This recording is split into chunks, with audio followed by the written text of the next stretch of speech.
السلام علیکم ورحمۃ اللہ وبرکاتہ۔ آج کی اس ویڈیو کے ذریعے سے ہم آپ کے سامنے قسم کے بارے میں عرض کرنا چاہتے ہیں۔ پہلے ایک یہ سوال ہوتا ہے کہ قسم کون سی صحیح ہوتی ہے؟ کیا اللہ کے علاوہ بھی کسی کی قسم کھانا جائز ہے یا جائز نہیں ہے؟ دوسرا سوال یہ ہوتا ہے کہ کون سی قسم پر کفارہ ہوتا ہے اور کون سی قسم کے کھانے پر کفارہ نہیں ہوتا ہے؟ تو دیکھیے، پہلی بات تو یہ سمجھیے کہ بغیر ضرورت کے، بغیر شرعی عذر کے قسم کا کھانا ناپسندیدہ ہے، اچھی بات نہیں ہے، اچھی چیز نہیں ہے۔ البتہ اگر کہیں بہت زیادہ سخت ضرورت ہو، اگر کوئی شخص آپ کی بات پر یقین نہیں کر رہا ہو یا معاملہ بڑا سنگین ہو، اور اگر ایسا موقع ہو تو جو قسم کھائی جائے وہ صرف اللہ تعالیٰ کی قسم کھائی جائے۔ اللہ تعالیٰ کے علاوہ کسی کی قسم کھانا جائز نہیں ہے۔ آج کل یہ رواج بہت عام چل رہا ہے، کوئی قسم کھاتا ہے، میری امی کی قسم، میرے ابو کی قسم، میرے بھائی کی قسم، میری بہن کی قسم، میری ایک ہی بہن کی قسم، یا بعض مرتبہ تو جو بچہ ماں کے پیٹ میں ہوتا ہے اس کی قسم کھائی جاتی ہے اور کہتے ہیں جو میرے پیٹ میں بچہ ہے اس کی قسم۔ یہ تمام قسمیں لغو ہوتی ہے۔ ایسی قسم پہلی بات تو ہوتی ہی نہیں ہے، اور ایسی قسم کھانا گناہ ہے، بلکہ شرک کہا گیا ہے۔ حضرت ابن عمر رضی اللہ تعالی عنہ کی روایت ہے، وہ فرماتے ہیں کہ اللہ کے نبی صلی اللہ علیہ وسلم نے فرمایا، من حلف بغیر اللہ فقد اشرک، من حلف بغیر اللہ فقد اشرک، کہ جس نے اللہ تعالیٰ کے علاوہ کسی کی قسم کھائی گویا کہ اس نے شرک کیا۔ تو اللہ اکبر، کتنا سنگین گناہ ہے اللہ کے علاوہ کسی کی قسم کھانا۔ تو معلوم یہ ہوا کہ اللہ کے علاوہ کسی اور کی قسم کھانا جائز ہی نہیں ہے، ناجائز ہے، حرام ہے۔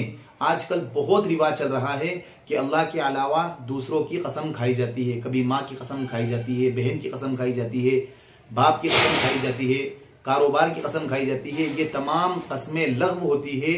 ان قسم کا پہلی بات تو یہ قسم منعقد ہی نہیں ہوگی تو ان کا کفارہ ہوگا۔ ایسی قسمیں کھانا جائز ہی نہیں ہے، بلکہ حدیث میں سخت سے سخت جملہ کہا گیا ہے کہ من حلف بغیر اللہ فقد اشرک، کہ جس نے اللہ تعالیٰ کے علاوہ غیر اللہ کی قسم کھائی، کسی اور کی قسم کھائی، گویا کہ اس نے شرک کیا۔ اب کون سی قسم سے کفارہ ہوتا ہے اور کون سی قسم سے کفارہ نہیں ہوتا ہے؟ تو قرآن کریم میں فرمایا گیا ہے، لا یؤاخذکم اللہ باللغو فی ایمانکم ولکن یؤاخذکم بما عقدتم الایمان، کہ اللہ تعالیٰ تم سے مؤاخذہ نہیں کرے گا تمہاری قسم لغو پر، یمین لغو پر مؤاخذہ نہیں کرے گا، البتہ جن قسموں کو تم نے منعقد کر دیا ہے اللہ تعالیٰ ان پر تمہارا مؤاخذہ کرے گا۔ تو اس آیت میں مفسرین رحمۃ اللہ علیہ فرماتے ہیں کہ قسم کی 3 قسمیں ہیں۔ ایک پہلی قسم ہوتی ہے یمین غموس۔ یمین غموس ایسی قسم کو کہا جاتا ہے کہ کسی پاسٹ، یعنی کہ کچھ کام آپ نے کر لیا ہو اس پر قسم کھانا۔ جیسے کہ ایک کام آپ نے کر لیا ہے اور آپ کو اس بات کا علم بھی ہے کہ میں نے وہ کام کر لیا ہے، اور آپ نے کسی کے سامنے جھوٹی قسم کھائی کہ میں نے وہ کام نہیں کیا ہے، اس کو کہتے ہیں یمین غموس۔ اس قسم کے کھانے پر گناہ، جھوٹی قسم کے کھانے پر گناہ لازم ہوگا۔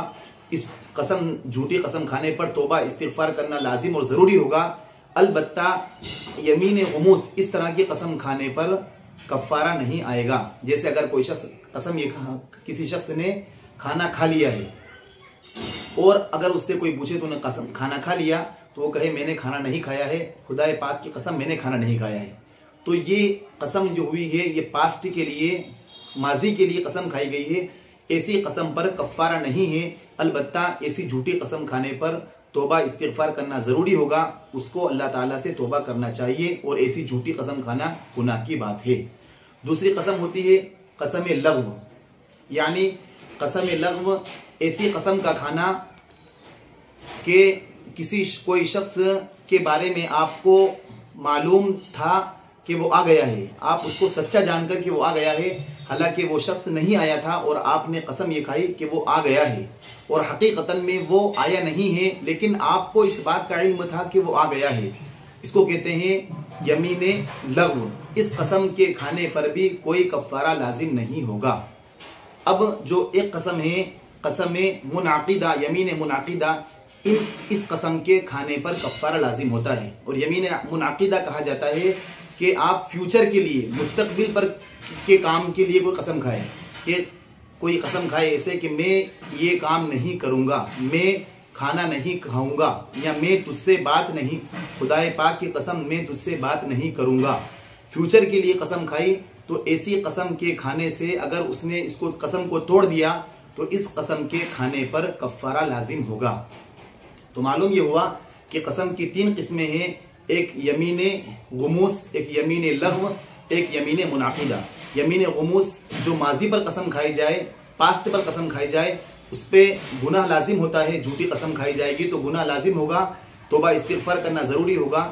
البتہ ایسی قسم کے کھانے پر کفارہ لازم نہیں ہوگا.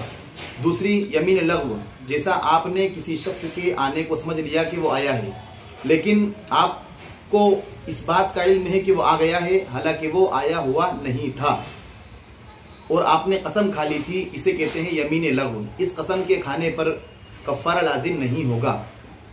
لیکن ایک قسم یمین منعقدہ جو تیسری قسم ہے کہ آپ فیوچر کے لیے قسم کھا رہے ہیں تو ایسی قسم کے کھانے پر کفارہ لازم ہوگا. اب کفارہ لازم کیا ہوگا؟ تو قرآن کریم کی آیت ہے فَكَفَّارَتُهُ اِطْعَامُ عَشَرَةِ مَسَاكِينَ. 3 صورتیں بتائی گئی ہے کہ قسم، جھوٹی قسم اگر کھا لی، فیوچر کی قسم کھا لی آپ نے، تو اس کا کفارہ، پہلا کفارہ یہ ہے کہ فَكَفَّارَتُهُ اِطْعَامُ عَشَرَةِ مَسَاكِينَ، کہ 10 غریب محتاجوں کو، مسکینوں کو، 10 غریبوں کو پیٹ بھر کے 2 وقت کھانا کھلانا ہے. اگر کوئی شخص یہ طاقت نہیں رکھتا ہے، 10 مسکین کو کھانا نہیں کھلا سکتا، اتنے پیسے اس کے پاس نہیں ہے، تو یا تو کھانا کھلا دے، اور اگر کھانا کھلانے نہیں سکتا ہے تو 10 مسکینوں کو کپڑا پہنا دے، کپڑے کی یا تو رقم دے دے، یا اتنا 10 مسکینوں غریبوں کو کپڑے دے دے. اگر کوئی شخص اس کی طاقت بھی نہیں رکھتا ہے تو ایک غلام آزاد کر دے. اور اب آج کل کے زمانے میں غلام پائے نہیں جاتے تو غلام کا تو سوال ہی نہیں ہوتا. لیکن اگر کوئی شخص غریب ہے جس نے قسم کھائی تھی قسم منعقدہ، اور وہ غریب شخص قسم کا کفارہ نہیں دے سکتا، 10 غریب محتاجوں کو کھانا نہیں کھلا سکتا، اس کے پاس اتنے پیسے نہیں، یا 10 غریب محتاجوں کو کپڑے نہیں پہنا سکتا، تو پھر ایسا شخص 3 دن روزے رکھ لے. فَكَفَّارَتُهُ اِطْعَامُ عَشَرَةِ مَسَاكِينَ. اس کے آگے فرمایا گیا ہے قرآن کریم میں او تحریر رقبہ فَمَن لَمْ يَجِدْ فَصِيَامُ 3 ایام، پر جس کے پاس میسر نہ ہو تو وہ 3 دن روزے رکھ لے. تو اگر کوئی شخص 10 مسکینوں کو کھانا نہیں کھلا سکتا، یا 10 مسکینوں کو کپڑے نہیں پہنا سکتا، یا غلام کو آزاد نہیں کر سکتا، تو پھر اس کے لیے آخری شرط یہ ہے قسم کے کفارے کی کہ وہ 3 دن روزہ رکھ لے. اور یہ جو مسئلہ ہم نے آپ کو بتایا ہے یہ جدید فقہی مسائل جلد نمبر 1 پر لکھا ہوا ہے.